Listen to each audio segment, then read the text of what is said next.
Monsieur le ministre, Monsieur le Président de la Commission, Monsieur le rapporteur, chers collègues, notre système de santé repose sur un principe fondamental, garantir à chacun l'accès aux soins, indépendamment de sa situation financière ou de son état de santé.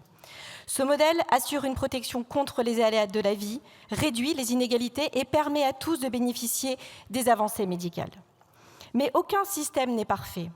Malgré une couverture ambitieuse, des manques persistent. La proposition de loi dont nous débattons ce soir s'attaque à l'un de ces angles morts, le reste à charge des patients atteints du cancer du sein.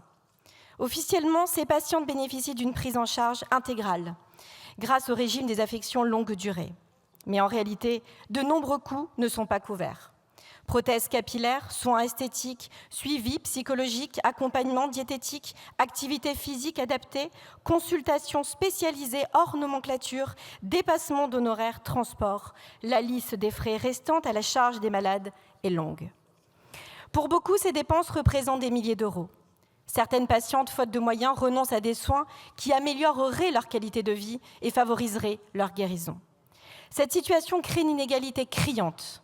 Selon une étude de la Ligue contre le cancer, plus de la moitié des femmes de moins de 40 ans atteintes d'un cancer du sein s'inquiètent pour leur budget. Celles issues des milieux modestes subissent donc une double peine, la maladie elle-même et les contraintes financières qui l'accompagnent. Ce n'est pas acceptable. C'est pourquoi cette proposition de loi vise à supprimer les franchises, participation forfaitaire et forfait journalier pour ces patientes, tout en garantissant une prise en charge intégrale des soins de support et des dispositifs nécessaires. Cette proposition de loi est indispensable. Elle répond à une urgence. Elle a été adoptée à l'unanimité en première lecture à l'Assemblée nationale et au Sénat, ce qui témoigne d'un consensus rare sur la nécessité d'agir. Aussi, le groupe UDR votera résolument pour cette proposition de loi. Mais cet effort, aussi légitime soit-il, doit nous amener à une réflexion plus large.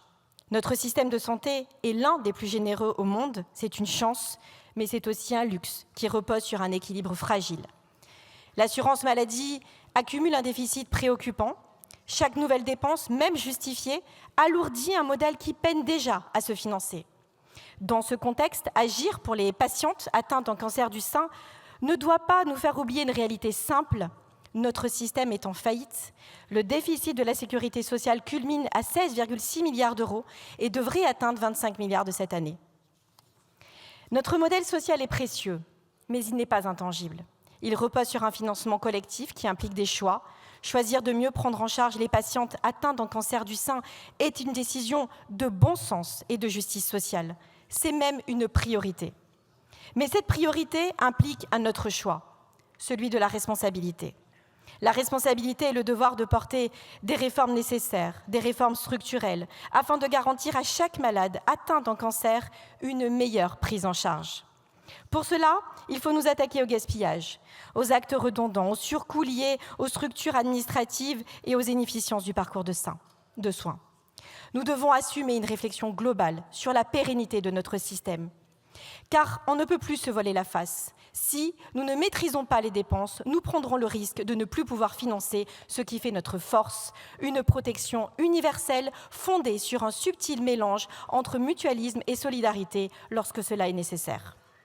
Agissons avec responsabilité. Protégeons mieux ceux qui en ont besoin aujourd'hui sans compromettre la capacité de notre système à protéger tous les malades de demain. Je vous remercie.